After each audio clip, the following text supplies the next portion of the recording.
Добрый вечер. Программа «Насправді» в эфире телеканала «Симон». Меня зовут Владимир Мазур. Вчера съезд Объединенной оппозиции «Батьківщина» снял 26 кандидатов-мажоритарщиков в пользу кандидатов от партии «Удар». В Харьковской области 4 человека пострадали в результате этого решения. 2 из них сегодня в нашей студии. Я их с удовольствием представляю, хотя и повод, наверное, не то чтобы подходящая фраза «с удовольствием», но тем не менее. Кирилл Храбко и Вадим Глушко. Здравствуйте. Здравствуйте. Ну, наверное, начнем с того, что для меня, по крайней мере, было неожиданностью, скажем, решение о снятии в Харькове кандидатов в пользу «Удара». Я не хочу комментировать ударных кандидатов, если можно так сказать, да, но, по крайней мере, вот в отношении оппозиции известно, что определенная работа велась. Вы как узнали об этом, как вам об этом сообщили? Самое интересное, что мы с Кириллом узнали об этом из интернета, как и все жители Харьковской области. То есть не было каких-то предварительных собеседований, не было никаких аргументов в пользу за и против. То есть мы, как и все, наблюдали в интернете предварительно о тех кандидатах, которых выставляли на снятие, а потом, оказывается, на следующий день съезд принял какое-то непонятное для всех решение. Так, подождите, а были какие-то, то есть вот кандидаты, которые предлагали на снятие, ваши фамилии там были? Там, то есть, там вообще не было харьковских кандидатов из города Харькова. Не было, я подтверждаю то, что сказал Вадим, нет, не было. По Харькову, более того, мы узнали об этом, я думаю, что, как и все остальные, то есть либо это интернет, либо это телефонные звонки. И самое интересное, что это было шоком не только для нас, как мы узнали потом, но и для партии «Удар», местного штаба, потому что в понедельник был крайний день для снятия кандидатов в народные депутаты. Поэтому со своей стороны я могу о себе сказать, не знаю, Вадим скажет, что я вел переговоры с кандидатами по моему округу, 171-му, оппозиционными в том числе, и они изъявляли готовность сниматься в мою пользу. То есть у нас уже технически это было проговорено. Там вопрос стоял просто какой-то технический. И мы ждали решения съезда в том числе. И как только ошарашили, мне когда начали звонить, в первую очередь тоже узнавшие мои конкуренты по округу, переспрашивать, говорят, что тут что-то происходит не то, то есть какие-то ошибки, выдает ошибки или какая-то утка очередная. Я уже начал уточнять уже на нашем областном штабе, что случилось и так ли это. И мне подтвердили, что да, что так и случилось. Поэтому, безусловно, никаких договоренностей не было, а наоборот. То есть мы, в свою очередь, еще ввели договоренности, потому что мы, делая социологию, мы понимали, в какую сторону нужно идти. И если мы вводим формат 1 на 1, от оппозиции один, и один округ, один кандидат, да. И один от партии власти, то, безусловно, сейчас в моем округе побеждал кандидат от оппозиции. У меня есть эти цифры. У меня на округе вообще интереснее было. У меня, знаете, вопреки всем договоренностям об едином кандидате, у меня еще на округе был самовыдвиженец, член фракции «Батьківщина» в Харьковском районном совете. Плюс той информация, которой я владею, общаясь тоже с некоторыми членами партии «Удар», кандидат от партии «Удар» вообще не занимался никакой агитационной работой. То есть у нас существовали свои предварительные договоренности с кандидатами-мажоритарщиками о том, чтобы был единый кандидат. То есть работа шла, работа кипела, рейтинги оппозиционных кандидатов и, соответственно, подтягивали рейтинги «Батьківщины», росли. Знаете, уже начинала партия власти потихоньку нервничать, потихоньку говорит, чтобы не преувеличивать. И мы рассчитывали как минимум достойно выступить, а то и победить. И вот эта новость, знаете, как-то она так сразила на лету, называется. И самое интересное в этой ситуации, я же говорю, что не было никаких предварительных, даже каких-то переговоров, я не знаю, как это подобрать здесь такое правильное слово, о том, чтобы кто-то нам объяснил, зачем вообще это сделали. В угоду кому? Получается, сложившаяся ситуация в угоду только одной политической партии, это партия региона. То есть сняли своих кандидатов, которые действительно занимались агитационной работой, которые подтягивали рейтинг, в том числе и партии. Мы отлично понимаем, на тех округах, где работают кандидаты от оппозиции, там действительно росли рейтинги самой «Батьківщины». Это можно легко промониторить, потому что, скажем так, ресурс «Батьківщины», я имею в виду материальный, не настолько великий, а кандидаты ходили в каждый двор, проводили работу в каждом населенном пункте, соответственно, агитировали за себя, за ту политическую силу, которую представляют. Теперь я не знаю, кто этим вопросом вообще будет заниматься. Хотя мы общались и с Кириллом, мы не собираемся сдаваться. В принципе, мы считаем это решение съезда юридически неверным, нелегитимным, потому что согласно устава ВО «Батьківщина» снятие мажоритарщиков не входит в компетенцию съезда «Батьківщины». То есть это еще, скажем так, точку мы здесь не ставим. Если не точка, если многоточие, то что именно вы предполагаете делать в этой связи? Ну, у нас последняя инстанция – это суд. Вы собираетесь обратиться в суд, да? Конечно. А Если я не получу каких-то внятных разъяснений со стороны руководящего состава ВО «Батьківщина», я как нормальный гражданин, который с чистым сердцем и благими намерениями шел на эти выборы, тем более у меня были идеи выдвигаться мажоритарщиком, мне ВО «Батьківщина» сама предложила идти и представлять ее интересы, хотя я был членом партии «Фронт ЗМИН». Ну, партия решила, знаете, как момент такой. Соответственно, я принял для себя решение и без задней мысли, не ожидая нож в спину, пошел на выборы. Теперь без всяких объяснений кто-то там где-то решил, непонятно зачем. Я могу только догадываться, то, что догадываюсь, озвучиваю вслух. Получается, я должен сняться, не понимая, зачем это делать. И как объяснить тем людям, которые занимались со мной предвыборной агитацией, тем людям, которых я агитировал, почему я это сделал. То есть, чтобы кто-то не подумал, что кто-то из нас трусил, и мы попросили сами сняться. Этого не было. Если говорить о юридической стороне вопроса, вы говорите о суде, о судебной процедуре. Что закон говорит по этому поводу, как это все происходит в рамках выборного процесса? Сколько вам дней, скажем, отведено для этого? Ведь остается мало времени. Вот этот момент, перед тем, как ответить на этот вопрос, может быть, я хотел дополнить то, что сказал Вадим. Сейчас же ситуация получается первая. Никто нам не объяснил причину. Люди, то есть наша команда, то есть Вадим Глушко — это не просто один человек, Вадим Глушко или Храбко Кирилл. То есть это команда, за нами, безусловно, есть организация, есть структура, и они спрашивают у нас, почему такое решение приняли. Но если своей команде мы сейчас можем сказать, что, ну, наверное, нам должны объяснить, ну так это принято, что хотя бы какие-то дать разъяснения, то избиратели, с которыми в данном случае я проводил, когда встречи беседовал, в том числе в социальных сетях, которые активно входили в группу, помогали в том числе в предвыборном процессе, они мне задают вопрос, зачем вы, говорит, продались, вы слились, говорит, почему вы это сделали? И это же касается людей многих, которые отстраненно, понимая цифры или примерную ситуацию, например, кандидаты от власти зарабатывали себе негатив и антирейтинг, раздавая там какие-то там продуктовые наборы, либо ведя агитацию так, как они вели, и беседуя с людьми в полях все время, то есть как раз то, о чем говорил Вадим, что мы ходили по дворам, ходили, с людьми разговаривали, беседовали. Сейчас вот это недоумение, оно может вылиться как раз в минус, в том числе и для политической силы, потому что люди будут либо приходить искать, они не смотрят интернет, особенно те, кто, вы знаете, плюс 50, плюс 55, они не смотрят интернет. Они будут приходить, они запомнили, да, видя там газету, листовку, видя какой-то агитматериал этого кандидата, они придут и будут искать в бюллетене этого кандидата. Они не понимают, я же не могу пройти еще столько же и назад и рассказать, что я снялся уже.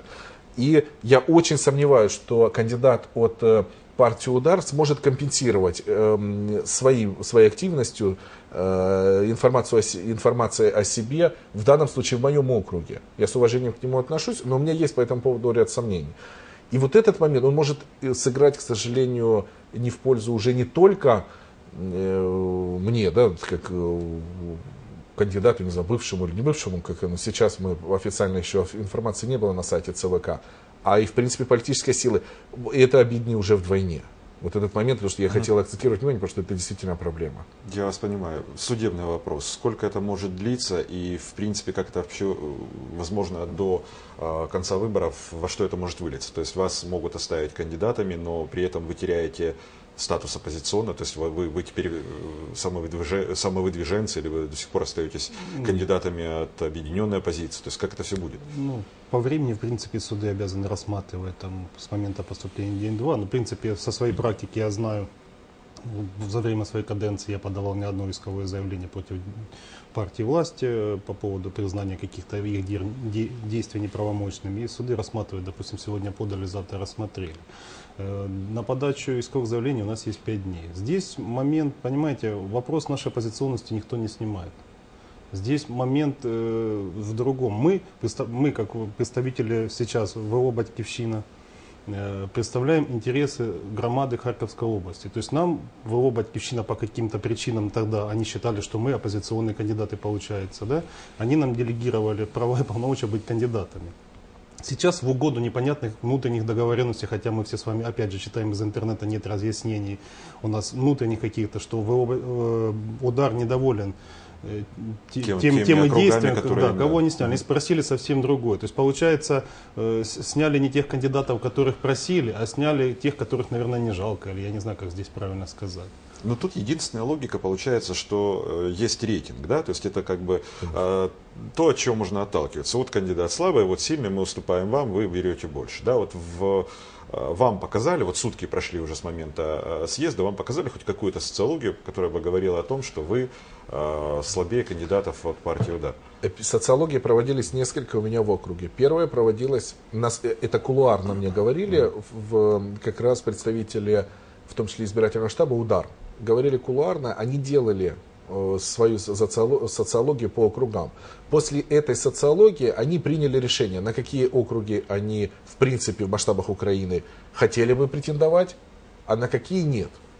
Проведя социологию на 171 округе, на моем, они мне четко совершенно сказали, что здесь у нас вопросов нет. Более того, мы снимемся, ну, то есть вопросов нет, мы понимаем, какой результат очевиден, и что в случае формата «Батьківщина» плюс «Удар» и хорошей работы в полях кандидата-мажоритарщика, кандидат от оппозиции выигрывает у кандидата от власти. В следующей социологии я делал один из моих конкурентов. Он ее проводил буквально на медне, он делал это в выходные. И у нас была с ним договоренность следующим образом. Если просто он не уполномочил меня называть его, он сказал, что я смотрю социологию и потом принимаю решение. Потому что ряд мажоритарных кандидатов, они именно оппозиционных, планировали сниматься в мою пользу. В том числе у нас шли эти переговоры, они подтвердили это. Как раз о чем я говорил выше. И по второй социологии ситуация подтвердилась та же. Он сказал, что сейчас, если объединяется «Удар», «Батьківщина», это очень хорошо, и выходит мажоритарщик сильный, который уже ведет определенную работу в формате 1 на 1, он выигрывает. Поэтому все готовы были, именно оппозиционные кандидаты, готовы были сниматься. Потому что социология, которая проводилась даже не нами, я даже не говорю о нашей социологии, которую делали мы, и которая, потому что опираться на цифры лучше объективные, то, что делали не мы. И они подтверждают, что мы в данном случае формат 1 на 1, и победа должна быть наша была. Более того, извините, пожалуйста, и члены комиссии, то есть мы заведены, только от меня, как от мажоритарного кандидата, 62 члена комиссии, участковых комиссий было заведено. То есть это люди, которые шли по моей квоте, и сейчас они находятся там, конечно. Мы готовы были защищать результаты в том числе.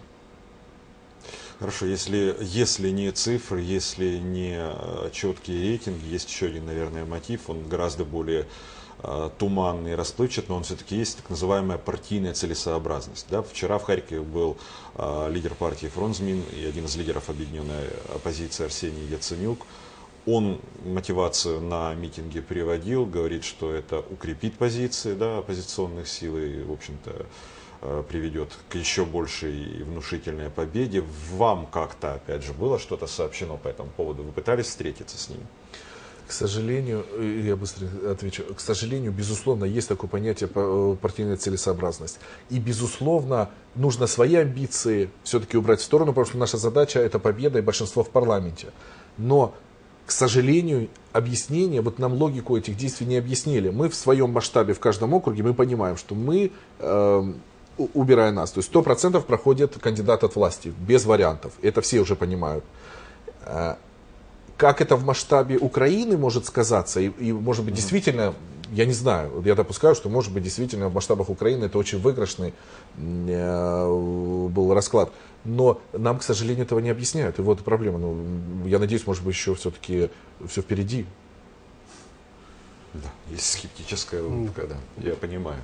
Давайте вот еще о чем поговорим. Объединение, понятно, когда идет во время избирательного процесса попытки, скажем, координации, объединения усилий у оппозиционных сил разных. Есть свобода, есть объединенная оппозиция, есть та же партия «Удар» Кличко, какие-то договоренности есть. Но есть договоренности, насколько я понимаю, и внутри самой объединенной оппозиции, потому что процесс был начат по слиянию усилий довольно давно. Там, насколько я помню, были установлены определенные квоты кандидаты по области для, собственно, Батьківщины и для партии «Фронт Змін», которую вы оба представляете. Вы, Кирилл, глава городской организации, вы депутат областного совета, входите в фракцию «Фронт Змін» облсовета. Сняты 2 кандидата «Фронта Змін». Сколько осталось по городу и области? Ни одного. Ну, к сожалению, да. То есть у нас 14 округов в области. Один из них был отдан «Свободе» по договоренности, 13 поделены между Батьківщиной и «Фронт Змін». То есть приблизительно это должно было выглядеть 8 к 5, где-то так. Но получилось в действительности, что дали 2 округа только «Фронт Змін». По состоянию на сегодня и этих 2 не осталось. То есть получается, что «Фронт Змін» фактически по мажоритарным округам в выборах участие больше не принимает, по крайней мере по Харьковской области, не принимает, так? Да. Да. И что актив сейчас партийный, то, что происходит сейчас на местах, ну, очень сложно объяснить. И дело в том, что и людям ответить, я, к сожалению, я говорю о себе, то есть городской организации «Фронт Змін», я не знаю, что им ответить. Я говорю, что мы ждем, нам должны разъяснить, наверное, почему принято решение. И это же сказывается не только город «Фронт Змін», но и, в принципе, 2 кандидата, о чем сказал Вадим, «Фронта Змін», и оба сняты с процесса. Это еще усиливает резонанс какой-то, то есть и непонимание, почему такое решение принято, и на основании чего. Давайте скажем, что наш актив это самые активные агитаторы, по большому счету, на наших округах. Это наши члены партии там, и так далее. И сейчас, когда стоит вопрос, заниматься ли предвыборной кампанией или нет, я как пока действующий кандидат не могу ответить, заниматься или нет. То есть отпечатано большое количество агитационного материала, запланированы встречи, развешаны объявления. И сейчас, вот по состоянию на сегодня, работа приостановлена, потому что пока вроде бы мы еще кандидаты, но непонятно, то есть мы в подвешенном состоянии, заниматься агитационной работой или не заниматься. Соответственно, это добавляет нервозности нашим коллективам, и в следующий момент никак не повышает рейтинг ХВО «Батьківщина» в наших округах. Потому что я говорю, что самые действенные результаты дают партии, мажоритарщики, которые ходят из двора в двор, потому что мы с вами знаем, ну, то есть можно проехаться по городу и по области, и где вы увидите стенды своего «Батьківщины», то есть их не дают просто вывешивать. У нас был единственный шанс пройтись по каждому двору, дать агитационные материалы, рассказать платформу партии, свою платформу, то есть рассказать о своих идеях, и то, чем мы планировали заниматься в Верховной Раде в случае нашей победы. Сейчас такой возможности в принципе нет. Насколько я знаю, вообще была непростая реакция, когда было принято решение о слиянии, да, вот в единую такую оппозиционную силу, да, у партийцев «Фронта Змін». Вот как настроение сейчас и что ждет партию после выборов, что ждет организацию? Во-первых, когда было слияние, было принято решение, конечно же, люди, которые, то есть позиция людей основная была, если бы я хотел, да, там, прийти и стать членом партии «Батьківщина», я бы это сделал, но я пришел в партию «Фронт Змін». Но мы, как руководители организации, понимая, что есть то, о чем мы говорили, есть целесообразность, да, партийная или политическая целесообразность. Мы людям объясняли, в том числе я говорю о городской организации, я объяснял, решение принято, лидер решение принял. Наша задача принять и обеспечить решение на местах. Ну, да, часть отпала людей, но здесь есть люди, которые, в принципе, там, по ряду причин не приемлят, это уже, от этого никуда не деться. Следующим этапом, когда случилось то, что сейчас случилось, пока этот резонанс, пока мы еще эту реакцию ощутили только точечно, мы еще не знаем о том. Я думаю, что мы будем собирать, и даже не мы будем, люди будут собираться, они будут требовать проведения, то есть каких-то собраний, сборов. Почему? Потому что им нужно разъяснить. Вопрос же только, нужно объяснить причину. Может быть, действительно есть какая-то целесообразность, пока ее мы, к сожалению, не видим. Ну, у меня сегодня я тушил пожары, то есть не просто, у меня сегодня собирался актив, совет партии Харьковской районной партийной организации. Там, в принципе, все кричали, давайте сложим наши партбилеты, если к нам не прислушаться нашего кандидата, снимает необъяснимые аргументы. Я их пока убедил в том, что давайте дождемся каких-то разъяснений. Я думаю, что нам нужно запланировать проведение какой-то областной конференции, на которой, я думаю, что на которой, в принципе, я надеюсь, что приедет кто-то из Киева и внятно объяснит, почему это было сделано. То есть, если не будет никаких разъяснений, тогда считаю, что мы вправе принимать решения, ну, какие считаем правильными. Но все-таки мне есть еще надежда на то, что руководство в Киеве одумается и приедет сюда, мы соберем большой наш актив, хурал, как мы называем, и будем решать наши проблемы вот в закрытом коллективе, потому что у людей очень много вопросов, на которые мы, вот, непосредственно их руководители, не знаем ответа. Потому что у нас нет прямого сообщения, потому что закрытый съезд, опять же, вроде бы мы говорим о каких-то демократических началах, съезд закрыт. Если вы кого-то собирались исключать, выводить, ради приличия хотя бы их пригласили и сказали: Иванов Иван Иванович, ты, там, у тебя рейтинг низкий, или ты еще по какой-то причине не подходишь. Давайте посмотрим на это еще с другой стороны. Многие из кандидатов выложились на этих округах, то есть на них работали сотни агитаторов, они тратили свои личные сбережения, они тратили свое личное время. Не просто так. Работа, А здесь получается ситуация, ничего не объясняя, вот кто-то где-то как решил, даже непонятно кто. То есть вопроса какой-либо вообще компенсации, пока, я так понимаю, не идет. Вообще даже нет вообще никакого диалога. Я почему спрашиваю, потому что было опубликовано, да, письмо Юлии Тимошенко к съезду, на котором был призыв, да, вот Родина вас не забудет, отойдите в сторонку, и мы обязательно вас вспомним тогда. Никто ничего пока не... Нет. Речь идет о том, что вы должны понимать, что такое предвыборный процесс. Я не знаю, понимаете вы или нет. Речь идет, это стоят палатки. Это постоянно, это сотни тысяч агитматериалов находятся на складе, что-то находится на палатке, то есть процессы. Это задействованы десятки людей, которые кто-то идет агитирует по мобильными группами, кто-то стоит на палатке. То есть это процесс очень масштабный в момент агитации. Это не просто там, да, мы еще 2 человека стоим. И вот он забирает, конечно, много и сил, и ресурсов, не только человеческих, но и, безусловно, материальных. Это тоже большой вопрос. Но, опять же, момент целесообразности, о котором мы говорили. Что может перевесить вот это все, о чем мы говорили. Да. Ну то, что я благодарю вас за участие в нашей программе. Будем надеяться, что ваше дело разрешится успешно для вас. Спасибо, что были гостями нашей студии. Спасибо, что смотрели нас сегодня. На этом все. До свидания. Спасибо. Спасибо.